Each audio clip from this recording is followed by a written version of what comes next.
ప్రతి ఒక్కరి కల అండి డాక్టర్ అవ్వాలి అని. మా అబ్బాయి డాక్టర్, మా అమ్మాయి డాక్టర్ అని చెప్పుకోనికి ఎంత బావుంటుంది కదా! మరి అందరికీ ఆ కల నెరవేరుతుందా? నీట్ ఎగ్జామ్స్‌లో రాస్తారు. వాళ్ళనుకున్న ర్యాంక్ రాదు. ఎంబీబీఎస్ చేయాలి అనుకుంటే అది అవ్వదు. సో, మీ కల నెరవేరాలి అంటే ఈరోజు మన ముందర ఉన్నారండి. Bhagyalakshmi education services managing director doctor BSS Prasad గారు. అలాగే వారి స్టూడెంట్ కూడా ఉన్నారు. ఇద్దరితో ఒకటేసారి మనం మాట్లాడదామండి. మీకు అంటే ఎలా స్టూడెంట్ ఎక్స్‌పీరియన్స్ కొత్త స్టూడెంట్స్ రావాలనుకున్న వాళ్ళు తన ద్వారా తెలుసుకోవచ్చు. ప్రసాద్ గారి ద్వారా జార్జియాని ఎందుకు సెలెక్ట్ చేసుకున్నారు? కొత్తగా వచ్చి రావాలనుకున్న వాళ్ళకి ఎలా? సామాన్య ప్రజలందరికీ ఇది అందుబాటులో ఉంటాయా? ఫీజెస్ అనే బోలెడన్ని విషయాలు ప్రసాద్ గారిని అడిగి తెలుసుకుందాం. నమస్తే అండి. నమస్తే అండి. నమస్తే. నిజంగానే మీరు చాలా మంది కల నెరవేరుస్తున్నారండి. 21 సంవత్సరాల ఎక్స్‌పీరియన్స్ అంటే చిన్న విషయం కాదు. ప్రతి ఒక్కరికి ఉంటది. నీట్ ఎగ్జామ్స్‌కి రావాలి అంటేనే దడబుడతది. అందులో ర్యాంక్ రాలేదు అంటే ఆ బాధ వర్ణనాతీతం. మరి ఎంబీబీఎస్ అవ్వాలి అంటే ఎలా? మీ దాంట్లో మీరు ఫస్ట్ జార్జియా మీద ఎందుకు ఫోకస్ చేశారు? నాకున్న డౌట్ నేను ఫస్ట్ అడుగుతున్నాను. ఇక్కడ ఎంబీబీఎస్ ఇక్కడ బైపీసీ చేసిన వాళ్ళందరికి గూడా ఫస్ట్ కల ఎంబీబీఎస్ చదువుదామని వాళ్ళు బైపీసీ చూజ్ చేసుకుంటారు. కానీ 10th తర్వాత తెలిసి తెలవక డాక్టర్ అయిపోదామని చెప్పి బైపీసీ చూజ్ చేసుకుంటారు. అసలు విషయం అంతా 2 ఇయర్స్ తర్వాత తెలుస్తది. డా డాక్టర్ అవ్వాలంటే ఇక్కడ ఒక నీట్ ఎగ్జామ్ అనేది ఉంటది. దాన్ని రాయాలి. దానిలో కాంపిటీషన్ అంటే ఎన్ని సీట్స్ ఉన్నాయి, ఎంతమంది రాస్తున్నారు దాని మీద అవగాహన ఉండొచ్చు, ఉండకపోవచ్చు ఎంబీబీఎస్ సీట్ మీద. సో ఇక్కడున్న పరిస్థితుల ప్రకారం ఏ కోర్స్ అయినా ఈజీగా అవైలబుల్‌గా దొరికిపోతది. ఇంజినీరింగ్ కావచ్చు, అగ్రికల్చర్ బీఎస్సీ కావచ్చు, బీ ఫార్మసీ కావచ్చు, ఈ బీఏఎంఎస్ ఇవన్నీ కూడా అవైలబుల్‌గా దొరికిపోతాయి. కానీ ఎంబీబీఎస్ మాత్రం అంత ఈజీ కాదు. ఎంత ఈజీ కాదంటే బికాస్ ఆఫ్ కాంపిటీషన్ అండి. అది ఎంబీబీఎస్ డిగ్రీ టఫ్ కాదు. కానీ ఆ డిగ్రీ దొరకడం కష్టం ఇక్కడ. సో ఇక్కడున్న అందుబాటులో ఉన్న సీట్స్‌కు తర్వాత అటెండ్ చేస్తున్న NEET exam national eligibility cum entrance test ఏదైతే ఉన్నదో అది ఎంబీబీఎస్ ఎంట్రన్స్ టెస్ట్. సో దాన్ని రాస్తున్న అటెండ్ చేస్తున్న వాళ్ళ సంఖ్య అంచెలంచెలుగా లక్షల్లో పెరిగిపోతున్నది. కానీ సీట్స్ మాత్రం వందలలో పెరుగుతున్నాయి. సో గత 5 సంవత్సరాలుగా చూస్తే 7 లక్షల నుంచి ఈ సంవత్సరము 2026లో రాసిన వాళ్ళ సంఖ్య 26 లాక్స్ ఉంది. టోటల్ అందుబాటులో ఉన్న సీట్స్ వచ్చేసి 1,36,000. అందులో ఫ్రీ సీట్స్ వచ్చేసి 70,000. సో 26 లాక్స్ అటెండ్ చేసిన వాళ్ళకు 70,000 అందుబాటులో ఉన్న సీట్లకి ఎక్కడ కూడా మ్యాచ్ కావట్లేదు. అందరి యొక్క టార్గెట్ కన్వీనర్ కోటానే. ఎందుకంటే కన్వీనర్ కోటా అనేది ఈజీగా అఫోర్డబిలిటీ ఉంటది. అదే టోటల్ కోటా ఏ విధంగా ఉందంటే A category, B category, C category. A category 50% అది కన్వీనర్ కోటా. అది ఆల్మోస్ట్ ఫ్రీ సీట్స్ అనుకోవచ్చు కన్వీనర్ కోటా. తర్వాత బి కేటగిరీ 35%. అది మన ఆంధ్ర రాష్ట్రాల్లో కావచ్చు, వేరే రాష్ట్రాల్లో కావచ్చు మినిమం 60 లాక్స్ అంటే 12 లక్షలు పర్ ఇయర్ లాగా 5 సంవత్సరాలు గాను 60-70 లక్షలు ఇక్కడ అవుతుంది. వేరే డీమ్డ్ యూనివర్సిటీస్ అయితే అది ఇంకా ఎక్కువ ఉంటుంది. దాని తర్వాత 15% ఇది కాంపిటీషన్. ఇది కూడా ఈ 35% ఏదైతే 60-75 లాక్స్ 70 లాక్స్ ఉందో అది కూడా కాంపిటీషన్నే బి కేటగిరీ రావడం. అది కూడా అందరికి రాదు. సో దాని తర్వాత నెక్స్ట్ వచ్చేసి 15% ఎన్ఆర్ఐ కోటా. దానికి అవుతే 1 crore నుంచి 1.5 2 crores ఉన్నది. సో ఒక మధ్య తరగతి స్టూడెంట్స్‌కు 1-1.5 crore పెట్టి ఒక్క స్టూడెంట్‌కు వీళ్ళు ఇన్వెస్ట్ చేస్తే మరి మిగిలిన వాళ్ళ పిల్లల యొక్క పరిస్థితి ఏంటిది? సో వాళ్ళ కుటుంబ ఖర్చులు కావచ్చు, ఇతరాతర ఖర్చులు ఏమని ఉంటాయి. మొత్తం ఎంబీబీఎస్‌కి మొత్తం 1-1.5 crore పెడితే కష్టం లేదు కదా! సో అందుకనే ఎంబీబీఎస్ అబ్రాడ్ అనేది ప్రాధాన్యత కలుగున్నది. సో ఇక్కడ ఎంబీబీఎస్ అబ్రాడ్ అంటే ఇది కొత్తగా ఈ రోజు ఇంట్రొడ్యూస్ చేసింది కాదు. ఎన్నో సంవత్సరాలుగా మన స్టూడెంట్స్ వెళ్తున్నారు, చదువుతున్నారు. స్టూడెంట్స్ తెలుసుకోవాల్సిందంటే ఏ కంట్రీ బాగుంటది, ఏ country safety, security, standards of education, communication language ఇవన్నీ ఉంటది. ఏ కంట్రీలో చదివితే మనకు వాలిడ్ డిగ్రీ ఉంటది. ఇవన్నీ స్టూడెంట్స్ ఒక అనుభవజ్ఞులైన ఒక కన్సల్టెంట్ రిప్రజెంటేటివ్ ద్వారా వెళ్ళి ఆ కంట్రీని ఇంట్రడ్యూస్ చేసింది ఎవరు? ఆ కంట్రీకి ఇప్పటి వరకు ఎంతమంది స్టూడెంట్స్ పంపించగలిగిండు? పంపించిన స్టూడెంట్స్ అందరూ డాక్టర్లుగా తిరిగి వస్తున్నారా లేరా? వచ్చిన తర్వాత ఇక్కడ ప్రాక్టీస్ పీజీ చేయగలుగుతున్నారా? ఇవన్నీ స్టూడెంట్, పేరెంట్ వెరిఫై చేసుకొని ఆ డిసిషన్ తీసుకుంటే ఎంబీబీఎస్ అబ్రాడ్ అనేది ది బెస్ట్ డెస్టినేషన్ అని చెప్పగలను. ఇప్పటివరకు మీరు ఎంతమందిని డాక్టర్లుగా చేసేసారండి? థౌసండ్స్ ఆఫ్ స్టూడెంట్స్ అండి. దానికి మేము అసలు వెనకకి తిరిగి చూడలేదు. 21 ఇయర్స్‌గా అంటే ఎంతోమంది పీజీ డాక్టర్లు నాకు తెలిసి వాళ్ళ పిల్లలు కూడా నా దగ్గరికి ఎంబీబీఎస్ గురించి వస్తారు కావచ్చు నాకు తెలిసి. సో అంత థౌసండ్స్ ఆఫ్ స్టూడెంట్స్ ఉన్నారు. ఎందుకంటే మాది ఎస్టాబ్లిష్ అయింది 2005 జూన్ 19th. లాస్ట్ మంత్ తోటి 21 ఇయర్స్ సక్సెస్‌ఫుల్‌గా కంప్లీట్ చేసుకున్నాం. భాగ్యలక్ష్మి ఎడ్యుకేషన్ అంటే భాగ్యలక్ష్మి అంటే మా మదర్ నేమ్. ఈ ఏదైతే భాగ్యలక్ష్మి ఎడ్యుకేషన్ సర్వీసెస్‌ని నిర్వహిస్తున్నది, కంటిన్యూగా చేస్తున్నది వచ్చేసి నేను, మా మిసెస్. నా పేరు డాక్టర్ బిఎస్ఎస్ ప్రసాద్. మా మిసెస్ వచ్చేసి పల్లవి. సో పల్లవి మేడం ఎంటెక్ సిఎస్సి చేసి ఇన్ఫోసిస్‌లో జాబ్ వచ్చిన తర్వాత కూడా అక్కడెవరికో ఏదో సర్వీస్ కూడా చేసే బదులు మన స్టూడెంట్స్‌కే సర్వీస్ చేస్తే సో దట్ అమ్మాయిలైతే కంఫర్ట్‌గా ఫీల్ అవుతారు. సో అమ్మాయిల విషయంలో మేడం కావచ్చు, అబ్బాయిల విషయంలో నేను కావచ్చు, ఓవరాల్గా ఏమన్నా ఉంటే నేను చూసుకోవడం కావచ్చు, ఇవన్నీ కూడా కంటిన్యూగా జరుగుతున్న పనులు. ఇది కొత్తగా నిన్న మొన్న ఈ సంవత్సరం లాస్ట్ ఇయర్ కాదు, 21 ఇయర్స్గా ఇదే జరుగుతున్నది. నాతో పాటు మా మిస్సెస్ వచ్చేసి 2009లో మ్యారేజ్ ఏంటంటే దాదాపు 17 ఇయర్స్గా నాతో పాటు ఇదే ఫీల్డ్లో ఉంది. తిను జార్జియా నుంచి రీసెంట్‌గా వచ్చిందండి హాలిడేస్‌కి. నాకు ఫస్ట్ నుంచి అంటున్నాను కదా! Georgia, Georgia. నిజంగా జార్జియా అంటే ఆల్మోస్ట్ మీ కన్సల్టెన్సీ నేమే అందరికి నోటెడ్. నీకెలా అనిపిస్తుంది? ఇప్పుడు దేశం కాని దేశంకి ఈ కాలంలో ఆడపిల్లల్ని పంపించాలంటే అంత ఈజీ కాదు. మరి అక్కడ సెక్యూరిటీ పరంగా కానీ, ఐ మీన్ సేఫ్టీ పరంగా కానీ, లేదు అంటే నీకు ఫుడ్ పరంగా కానీ, అక్కడున్న ఎడ్యుకేషన్ ఎలా ఉంది? ఫ్యాకల్టీ ఎలా ఉంది? So coming to Georgia, as a girl నేను ఏం చెప్తానంటే it is one of the safest country. ఇప్పటివరకు ఈ 2 ఇయర్స్లో నాకు ఎటువంటి ప్రాబ్లం అనేది ఇప్పటివరకు నేను ఫేస్ చేయలేదు. అక్కడ లోకల్ పీపుల్ కానీ, నార్మల్ స్ట్రీట్ వెండర్స్ కానీ, ఎక్కడికి వెళ్ళినా కూడా వాళ్ళు ఒక స్మైల్ ఇచ్చి వెల్కమింగ్గా ఉంటారు. నాకు అది చాలా సేఫ్ అనిపించింది. అండ్ కమింగ్ టు వెదర్, నేను చాలా ఈజీగా అడాప్ట్ అయిపోయా దానికి. అది కూడా ఏం పెద్ద ఇష్యూ కాదు. కమింగ్ టు మై కాలేజ్, ఇంకా కాలేజ్ అనేది it is the best choice అని చెప్పగలుగుతాను నేను. వై జార్జియా నేను చూస్ చేసుకుంది ఎందుకు అని అంటే, ఇప్పటి వరకు చూసిన దాంట్లో అక్కడ నుంచి నాకు ఎటువంటి బ్యాడ్ కమెంట్స్ కానీ, జార్జియాకి వెళ్తే ఇలా అయింది అలా అయింది అని ఎక్కడ న్యూస్ వినలేదు నేను. సో అది నాకు ఫస్ట్ ప్రయారిటీ అనిపించింది. యాజ్ అ గర్ల్గా ఒక 1 స్టెప్ ముందుకు వెళ్ళగలిగానంటే సేఫెస్ట్ కంట్రీ అనేసి I have chosen Georgia. So నువ్వు హ్యాపీగా ఉన్నావంటే ఇంట్లో వాళ్ళందరూ హ్యాపీగా Happy. ఉంటారు. సో మీ పేరెంట్స్ ఏమంటారు? Yeah, they are also happy హ్యాపీనా? With the decision. ఇప్పుడు నువ్వు ఒక కంట్రీకి వెళ్ళిపోయినావురా, నువ్వు అక్కడ అలవాటు పడడానికి ఎన్ని రోజులు పట్టింది? ఇప్పటికీ ఇంకా అడ్జస్ట్ అవుతున్నాను. ఎప్పుడు కొత్తది నేర్చుకుంటూనే ఉంటాను. బట్ ఈజీగా అయిపోవచ్చు. నువ్వు ఇలా ఇక్కడికి చేరావు అంటే మీన్ ఈ జార్జియాకి Yeah, వెళ్ళాలి, ఈ ఇలా- భాగ్యలక్ష్మి ఎడ్యుకేషన్ ఇలా సెంటర్. న్యూస్ చూసి ఒక 2-3 తెలిసిన వాళ్ళు జాయిన్ అవ్వడం వల్ల నేను సార్ని రిఫర్ అయ్యాను. వాళ్ళు మాకు మొత్తం అసలు ప్రొసీజర్ ఏంటి అని ఒక కౌన్సిలింగ్ ద్వారా ఎక్స్ప్లెయిన్ చేశారు. కాలేజ్ ఏంటి, కాలేజ్లో ఎలా ఉంటుంది, దాని ఫీ స్ట్రక్చర్ ఏంటి అని ఒక 3-4 ఆప్షన్స్ పెట్టి దే హావ్ ఎక్స్ప్లెయిన్డ్ ఎవ్రీథింగ్. ఇది ఉంటుంది, ఇక్కడ ఇలా ఉంటుంది అని. సో దాంట్లో నుంచి నేను చూస్ చేసుకున్నాను. సో ఎన్నో ఉంటాయి కన్సల్టెన్సీస్ కానీ ఇలాంటి ఎడ్యుకేషనల్ సర్వీసెస్ కానీ, నువ్వు డైరెక్ట్ గా ఒక్కటే చూసుకున్నావా లేదు. లేకపోతే ఒక 4-5 చూసుకొని ఇక్కడికి వచ్చా? ఒక సెవెరల్ కన్సల్టెన్సీస్ అన్ని చూసుకొని ఇది కరెక్ట్ అని చెప్పి వి హావ్ ప్రొసీడెడ్.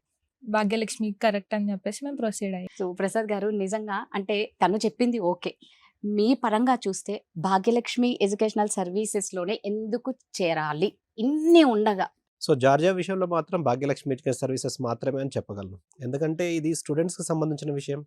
సో చాలామంది ఎక్స్పెరిమెంట్స్ చేశారండి.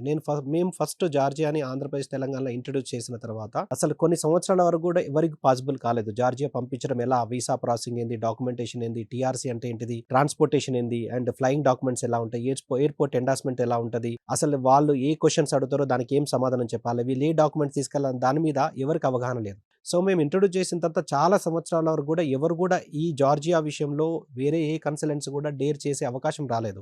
ఈ మధ్య కూడా కొంతమంది ఎక్స్పెరిమెంట్గా చేసి అక్కడికి స్టూడెంట్స్ పంపించిన తర్వాత డిపోర్ట్ అయ్యి ఇండియాకి వచ్చిన సందర్భాలు చాలా ఉన్నాయి. ఎందుకంటే జార్జియా అనేది ఈ డాక్యుమెంటేషన్ చాలా టఫ్ ఉంటుందండి. సో దాన్ని అనుభవజ్ఞులైన వాళ్ళు మాత్రమే చేయగలగాలి. సో ఒక సందర్భంలో వీసా వచ్చిన తర్వాత కూడా అక్కడికి వెళ్ళిన తర్వాత రెసిడెన్స్ పర్మిట్, అంటే మనకు పిఆర్, టీఆర్ ఎలా అయితే యూకేలో కానీ లేకపోతే కెనడాలో కానీ పిఆర్ ఉంటుంది కదా, ఆ విధంగా అక్కడ రెసిడెన్స్ పర్మిట్ అని ఉంటుంది. అక్కడికి వెళ్ళిన తర్వాత రెసిడెన్స్ పర్మిట్ ఎలా అప్లై చేయాలి, దానికి కావాల్సిన డాక్యుమెంటేషన్ ఏంది, దానికి సంబంధించిన ఫీజెస్ ఏంది, తర్వాత ఎలా స్టేట్మెంట్ ఎలా డౌన్లోడ్ చేయాలి, ఇవన్నీ కూడా చాలా మందికి తెలియదు.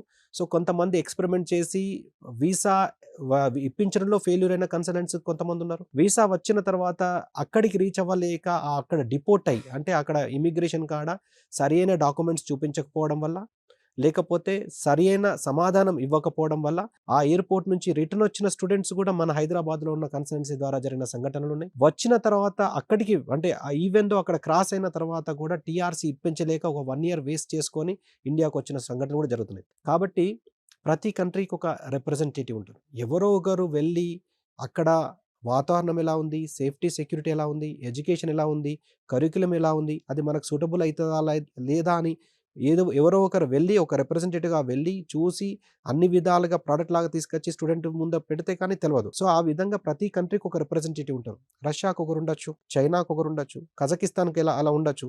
సో జార్జియా విషయంలో మాత్రం ఆ జార్జియాని ఇక్కడ ఆంధ్రప్రదేశ్, తెలంగాణలో ఇంట్రడ్యూస్ చేయడము, తర్వాత జార్జియాలో ఉన్న యూనివర్సిటీస్ని ఆల్ ఇండియా లెవెల్లో ఎక్స్క్లూజివ్గా ఇంట్రడ్యూస్ చేయడము, జార్జియా నుంచి పాస్డ్ అవుట్ అయిన స్టూడెంట్స్ కానీ, పాస్డ్ అవుట్ అయిన బ్యాచెస్ కానీ, ఇంటర్నేషనల్ లెవెల్‌లో ప్రాక్టీస్ కానీ, పీజీ కానీ చేస్తున్న వాళ్ళు కావచ్చు, ఇండియాలో ప్రాక్టీస్ కానీ, పీజీ కానీ చేస్తున్న వాళ్ళు కావచ్చు, ఉండడమని కాదు, ప్రతి షోలో దాదాపుగా వీలైనంత వరకు నా స్టూడెంట్స్‌ని కన్విన్స్ చేసుకొని, వాళ్ళకున్న బిజీ షెడ్యూల్‌లో రిక్వెస్ట్ చేసుకొని, ఇటువంటి షోస్‌లో పార్టిసిపేట్ చేస్తే ఫ్యూచర్‌కి ఎవరైనా డెసిషన్ తీసుకుంటే వాళ్ళకు వీళ్ళు రెఫరెన్స్ లాగా ఉంటారని చెప్పి ఇటువంటి షోస్‌లో పార్టిసిపేట్ చేయడం ఇది ఆనవాయితీగా వస్తున్నది. సో, ఆ విధంగా జార్జియాను మేము ఇంట్రొడ్యూస్ చేయడము ఇప్పటి వరకు మేము ఎంతమందినైతే పంపించామో అందరూ కూడా దాదాపుగా డాక్టర్స్ అయి వచ్చిన వాళ్ళే ఉన్నారు కానీ, జార్జియాలో సేఫ్టీ బాగలేదు, సెక్యూరిటీ బాగలేదు, స్టాండర్డ్స్ ఆఫ్ ఎడ్యుకేషన్ బాగలేదు, క్వాలిటీ ఆఫ్ ఎడ్యుకేషన్ బాగలేదు, లేకపోతే ఇంకేదైనా సమస్య వల్ల వాళ్ళు రిటర్న్ వచ్చిన సందర్భాలు లేవు. వేరే ఏ కంట్రీ నుంచైనా గానీ జార్జియాకు డైవర్ట్ అయిన వాళ్ళున్నారు గానీ, జార్జియా నుంచి డ్రాప్ అయిపోయి వేరే కంట్రీకి వెళ్ళిన వాళ్ళు లేరు అని చెప్పడంలో అతిశయోక్తి లేదు. సో, ముఖ్యంగా అమ్మాయిలకైతే ఏం చెప్తావు? ఎంత చెప్పినా కూడా అమ్మాయిల తల్లిదండ్రులకి ఎక్కడో భయం అనేది ఉంటుంది. ఆ పేరెంట్స్‌కి ఏం చెప్తావు? గర్ల్స్‌కి అయితే ఇప్పటి వరకు నా 2 ఇయర్స్‌లో అయితే నేను ఏ ప్రాబ్లమ్ ఫేస్ చేయలేదు. అక్కడ లాంగ్వేజ్ కూడా మోస్ట్ ఆఫ్ దెమ్ ఇంగ్లీష్ అర్థం చేసుకుంటారు. రెస్పాన్స్ ఇవ్వలేరు అంతే. బట్ మనం ఏం మాట్లాడుతున్నాం అనేది వాళ్ళు అర్థం చేసుకొని మనకి రెస్పాన్స్ ఇస్తారు. అక్కడ నైట్ టైమ్ కూడా 12 వరకు నువ్వు ఫ్రీగా బసెస్‌లో తిరగొచ్చు. ఏం ప్రాబ్లమ్ ఉండదు. నీట్ ఎగ్జామ్స్ గురించి మొన్న పేపర్ లీక్ అయింది కదా! సో, దాని గురించి మీరేమంటారు? నీట్ పేపర్ లీక్ అవ్వడం వల్ల చాలా మంది స్టూడెంట్స్ కూడా డిసప్పాయింట్ అయ్యారు. సో, ఏదైతే మే 3 నాడు వాళ్ళు ప్రెజెంట్ చేసిన తర్వాత రెండోసారి మళ్ళీ టోటల్ కోర్స్ మొత్తం చదవాలా, టోటల్ సిలబస్ అంతా చదవాలా, మళ్ళీ నాకు అన్ని మార్క్స్ వస్తాయో రైట్. రావో అని చెప్పి చాలామంది డిసప్పాయింట్ అవ్వడం జరిగింది. కొంతమంది అయితే దాదాపుగా 2 lakhs అనుకుంటా అసలు నీట్ ఎగ్జామ్ అసలు రాయనే రాలేదు. సో, స్టూడెంట్స్ అందరూ కూడా చాలా డిసప్పాయింటెడ్ ఉన్నారు. కాకపోతే నెక్స్ట్ ఇయర్ నుంచి నీట్ పేపర్ లీక్ కాకపోవచ్చు. ఎందుకంటే దానికి సంబంధించిన టోటల్‌గా ధర్నాలు కావచ్చు, యెస్. ఏది ఢిల్లీలో ధర్నాలు కావచ్చు, దానికి సంబంధించి కంటిన్యూగా ఈవెన్ కేంద్ర ప్రభుత్వాన్ని ఆలోచించేలా చేసింది నీట్ పేపర్ గురించి. ప్రధానమంత్రి కూడా సెపరేట్‌గా దీని గురించి ప్రెజెంటేషన్ అతను స్టేట్మెంట్ ఇవ్వడం జరిగింది. అంటే ఏ లెవెల్‌లో నీట్ హ్మ్. ఎగ్జామ్‌కి గానీ, ఎంబీబీఎస్‌కి గానీ ప్రాధాన్యత ఇండియాలో ఉన్నదో ఆ ఒక్క ఇన్సిడెంట్ వల్ల మనం రైట్. తెలుసుకోగలం. ఏదంటే ఆ ధర్నాలు కావచ్చు, కాంపిటీషన్‌లో ప్రతి సంవత్సరము ఒక రిపీట్ లాంగ్ టర్మ్, రెండో లాంగ్ టర్మ్, మూడో లాంగ్ టర్మ్ చేయడం కంటే అంత ప్రెషర్ తీసుకోవడం ఎందుకు? ఎంబీబీఎస్ అబ్రాడ్ చేసుకుంటే డాక్టర్స్ అయిపోయి వస్తున్నారు కదా! సో, రీసెంట్‌గా డిసెంబర్ 2025 ఏదైతే రిజల్ట్స్ ఉన్నాయో, national Board of examination medical science వాళ్ళు ప్రతి సంవత్సరము ప్రతి కంట్రీకి సంబంధించిన, ప్రతి యూనివర్సిటీకి సంబంధించిన పర్ఫార్మెన్స్ అనేది పీడీఎఫ్ రూపంలో ఈ వెబ్‌సైట్‌లో పొందుపరచడం జరుగుతది. National Board of Examinations in Medical Science. అది official website. Central government official website. So, దాని వెబ్‌సైట్ వచ్చేసి natboard.edu.in. సో, అందులో with reference to December 2025 results first 6 months నుంచి 1 ఇయర్ లోపల 72% ఎఫ్ఎంజీ క్లియర్ అవుతున్నారు. అంటే ఇక్కడ చదివిన డాక్టర్లతోటి సమానం అవుతున్నారు. 72% అంటే హైయెస్ట్ పర్సెంటేజ్ అండి. 6 మంత్స్ టు 1 ఇయర్ అనేది షార్టెస్ట్ డ్యూరేషన్. ఎందుకంటే లాంగ్ టర్మ్‌కి వెళ్ళడం కంటే 1 ఇయర్ వేస్ట్ అవ్వడం కంటే ఆ 1 ఇయర్ లోపల 72% రిజల్ట్స్ వస్తున్నాయి కదా! సో, ఒక అటెంప్ట్ కాకపోతే రెండో అటెంప్ట్ లోపల క్లియర్ అయిపోతున్నారు. 6 మంత్స్ టు 1 ఇయర్ అనేది చిన్న విషయమే. ఈ ఏదైతే 28% ఫెయిల్యూర్ ఉన్నదో ప్రతి కాలేజ్‌లో, ప్రతి దానిలో ఈవెన్ స్కూల్‌లో కావచ్చు, ఇంజినీరింగ్ కాలేజ్‌లో కావచ్చు, ఎక్కడైనా ఉంటుంది. 28% ఫెయిల్యూర్ అనేది it's not a failure. So, ఈ ఎంబీబీఎస్ లాంటి కోర్సెస్‌లో, ఎంబీబీఎస్ లాంటి ఎడ్యుకేషన్‌లో 72% ఫస్ట్ 6 మంత్స్ టు 1 ఇయర్ అనేది highest score. Highest pass percentage. 100 మందికి 72 మంది 6 నెలల నుంచి సంవత్సరం లోపల డాక్టర్లు అయిపోతున్నారు. ఇక్కడ డాక్టర్లతోటి సమానం అవుతున్నారు. ఇంకా అంతకంటే ఎక్కువేం కావాలి. ఈ అనాలిసిస్ అనేది 2024 వరకు national Board of examination medical science అనేది అందులో పొందుపరచలేదు. కానీ ఫస్ట్ టైం అందులో ఉండడం వల్ల ఒక రెఫరెన్స్ వచ్చింది. స్టూడెంట్స్ గానీ, పేరెంట్స్ గానీ, లేకపోతే నాలాంటి రిప్రజెంటేటివ్స్ గానీ, సో, ఎంబీబీఎస్ అబ్రాడ్ వెళ్ళడం కరెక్టా కాదా అన్న దానికి క్రిస్టల్ క్లియర్‌గా ఆ రెఫరెన్స్ అనేది మనకు ఎవిడెన్స్‌గా ఉన్నది ఇప్పుడు. సో, బయటికెళ్ళి చదువుకోవడంలో తప్పేం లేదు. ఇక్కడ కంటే మంచి ఎడ్యుకేషన్ అది. ఈవెన్ ఇంటర్నేషనల్ ఎక్స్‌పోజర్ వస్తది. ప్రతి స్టూడెంట్‌లో నాకు తెలిసి మీ పిల్లల్లాగే చూసుకుంటారు. మా పిల్లలు డాక్టర్ అయ్యారు. మా పిల్లలు డాక్టర్ అయినారు. పేరెంట్స్ ఎంత హ్యాపీగా ఉంటుందో మీకు అంతే ఈక్వల్‌గా ఉంటది. వాళ్ళ పేరెంట్స్‌కి ఎంత హ్యాపీనో మీకు అంతే. వీళ్ళు ఏ పూట ఏం తింటున్నారో ఖచ్చితంగా నాకు వాట్సాప్‌లో ఫోటో అండ్ ఇది ఆ మెసేజ్ కూడా వస్తది. ప్రతి దగ్గర కూడా మేమే డైలీ వస్తది.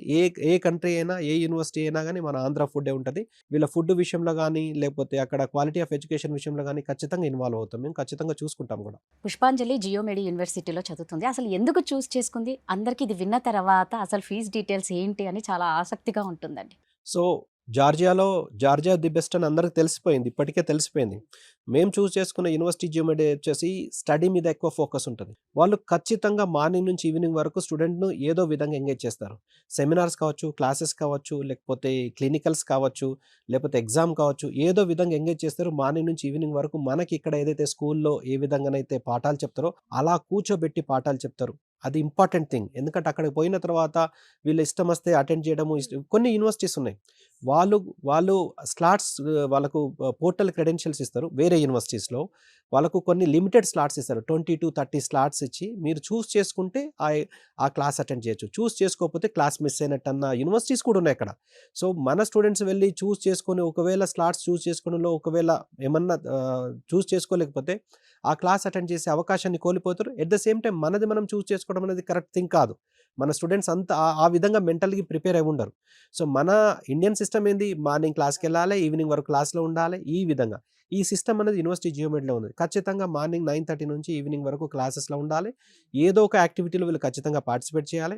దాంతో పాటు వీళ్ళకున్న each and every faculty member, teaching faculty వచ్చేసి పీహెచ్‌డీ ప్రొఫెసర్, ఎక్స్‌పీరియన్స్డ్ ఫ్యాకల్టీ ఉన్నారు. సో, అందుకనే యూనివర్సిటీ జియోమెట్రీకి మాత్రమే, ఇంకే యూనివర్సిటీకి లేదు, యూనివర్సిటీ జియోమెట్రీకి మాత్రమే అక్విన్ సర్టిఫికేట్ ఉన్నది. Accreditation of certification of quality assurance. Quality assurance అనేది ఇంటర్నేషనల్ సర్టిఫికేషన్ అంటే మనం సెపరేట్‌గా వెరిఫై చేసుకోవాల్సిన అవసరం లేదు. ఇది 40 health care institutions including own hospital and hospitals తోటి అసోసియేట్ అయి ఉన్నది. సో, ఇవన్నీ వీఆర్ టెక్నాలజీ ఉన్నది. అంటే రియలిస్టిక్‌గా బిఫోర్ అటెండింగ్ టు పేషెంట్స్ రియలిస్టిక్‌గా ఒక హాస్పిటల్ ఎన్విరాన్మెంట్ ఎలా ఉంటది, మన ఆర్గాన్స్ ఎలాగా ఉంటాయి అనేది ఒక 3D టెక్నాలజీని వీళ్ళు చూసే అవకాశం ఉంది. వీళ్ళ యూనివర్సిటీ జియోమెట్రీ లోపల సిమ్యులేషన్ సెంటర్ ఉంది. సిమ్యులేషన్ సెంటర్ అంటే రియలిస్టిక్‌గా బాడీస్ ఎలా రెస్పాండ్ అవుతాయో, ఆ బాడీస్ వాళ్ళ రోగి యొక్క రెస్పాన్సెస్ ఎలా ఉంటాయో రియలిస్టిక్‌గా అలా పల్స్ రేట్ కావచ్చు, ఆక్సిజన్ కావచ్చు, ఇవన్నీ పారామీటర్స్ కూడా వీళ్ళు రియల్ పేషెంట్ కన్నా ముందు వీళ్ళు ఎక్స్‌పీరియన్స్ చేసే అవకాశం యూనివర్సిటీ జియోమెట్రీలో ఉంది. సో, ఇన్ని ఫెసిలిటీస్ ఉన్న ఈ యూనివర్సిటీకి ఫీజు కూడా చాలా తక్కువండి. అంటే జార్జియా విషయంలో చూసుకుంటే $8,000 పర్ సెమిస్టర్ పర్ ఇయర్ వరకు కూడా ఉన్నాయి. కానీ యూనివర్సిటీ జియోమెట్రీలో ఇన్ని ఫెసిలిటీస్ ఉన్నాయని $5,500 పర్ ఇయర్, అంటే $2,750 పర్ సెమిస్టర్ లాగా పే చేసుకోవచ్చు. అంటే 2.5 లక్షలు సుమారుగా ఒక 5-10 వేలు plus or minus depend upon dollar fluctuation. 2.5 లక్షలు పర్ సెమిస్టర్ అనేది చాలా తక్కువ. ఇది bottom side the best education. Fees తక్కువ, క్వాలిటీ ఎక్కువ. వేరే యూనివర్సిటీస్ 7,000 ఉన్నది. అదే జార్జియాలో $7,000, $8,000 పర్ ఇయర్ ఉన్నాయి. కానీ అలా ఉన్నాయంటే అంత ఎడ్యుకేషన్ అని చెప్పడానికి కూడా లేదు. ఎడ్యుకేషన్ తక్కువ ఉండి ఎక్కువ ఫీజు ఉన్న యూనివర్సిటీస్ చాలా ఉన్నాయి. కాబట్టి స్టూడెంట్స్, పేరెంట్స్ వైస్‌గా డిసిషన్ తీసుకోండి. ఎందుకంటే $5,500 జార్జియాలో ఒక మంచి యూనివర్సిటీ అంటే university geometry for sure. Exclusive medical university. Only medicine ఉంటది కాబట్టి స్టూడెంట్ డీవియేట్ అయ్యే అవకాశం లేదు. వేరే ఇతరాతర కోర్సుల వల్ల, వేరే స్టూడెంట్స్ వల్ల, అంటే డిఫరెంట్ డిపార్ట్మెంట్స్ యొక్క స్టూడెంట్స్ జనరల్ యూనివర్సిటీలో ఉంటారు కదా! వాళ్ళతోటి ఫ్రెండ్‌షిప్ కావచ్చు, అనవసరమైన ఫంక్షన్స్ కావచ్చు, అనవసరమైన ఈవెంట్స్ కావచ్చు జరగడం వల్ల మన స్టూడెంట్స్ ఇన్వాల్వ్ అయిపోయి వాళ్ళు డిస్టర్బ్ కాకుండా ఓన్లీ మెడిసిన్ ఉంటది. మెడికల్ స్టూడెంట్స్ ఉంటారు, మెడికల్ ప్రొఫెసర్స్ ఉంటారు. ఈవెన్ యూనివర్సిటీ జియోమెట్రీ కూడా National Medical Commission approved and international లెవెల్‌లో ECFMG USA, Medical Council of Canada note, మన స్పాన్సర్ నోట్ www.orgలో ఉన్నది. And General Medical Council UK recognised and AMSC Association of Medical Schools in Europe member, Association of Medical Education Europe member. కాబట్టి international లెవెల్‌లో practice కానీ, PG కానీ చేయడానికి university జియోమెట్రీలో చదవడం వల్ల అర్హత ఉంటది. జార్జియాలో చదవడం వల్ల ఇండియాలో ఇది FMG foreign medical graduate exam రాయడానికి గానీ, ఇండియాలో ప్రాక్టీస్ కానీ, పీజీ కానీ చేయడానికి గానీ అర్హత ఉన్నది అని చెప్పి జార్జియాలో ఎంబీబీఎస్, యూకేలో చదివిన ఎంబీబీఎస్‌కు అండ్ ఇండియాలో చదివిన ఎంబీబీఎస్‌కు సరిసమానం అని చెప్పి మన Indian embassy in Georgia already నిర్ధారించింది. ఆ పీడీఎఫ్ ఫార్మాట్ కూడా ఇండియన్ ఎంబసీ అఫీషియల్ వెబ్‌సైట్‌లో మీరు డౌన్‌లోడ్ చేసుకొని చూడొచ్చు. అంటే 4A 1, 2, 3, 4 ఏదైతే ఉందో duration of course 54 months minimum, 12 months of internship అదే యూనివర్సిటీలో, medium of instruction 100% English, schedule 1లో ఉన్న సబ్జెక్ట్స్ కావచ్చు, అక్కడ ప్రొఫెషనల్ రెగ్యులేటరీ బాడీ తోటి రిజిస్టర్డ్ అవ్వడం కావచ్చు 4B. తర్వాత అక్కడ స్టూడెంట్స్‌కి సరిసమానంగా ప్రాక్టీస్ చేయడానికి మన స్టూడెంట్స్ కూడా జార్జియా అలౌ చేస్తున్నది. సో, ఇవన్నీ కూడా రిక్వైర్మెంట్స్ అండ్ ఇవన్నీ రిక్వైర్మెంట్స్ జార్జియాకు 100% యాజ్ ఇట్ ఈస్‌గా అప్లికబుల్ ఉన్నది. కాబట్టి స్టూడెంట్స్‌కెళ్ళి హ్యాపీగా చదువుకొని 5 years of course, 1 year of internship complete చేసుకొని ఇక్కడికొచ్చి ఎఫ్ఎంజీ రాసుకోవచ్చు. ఇక్కడ రిజిస్టర్డ్ మెడికల్ ప్రాక్టీషనర్‌గా వీళ్ళు ప్రాక్టీస్ చేసుకోవచ్చు. ఎవరైనా సరే ఏమాత్రం ఆలస్యం చేయకండి. ఇలాంటి కల నెరవేర్చుకోవాలి అంటే మనకు correct place, correct person, correct educational services అంటే భాగ్యలక్ష్మి. థ్యాంక్ యూ అండి. Thank you.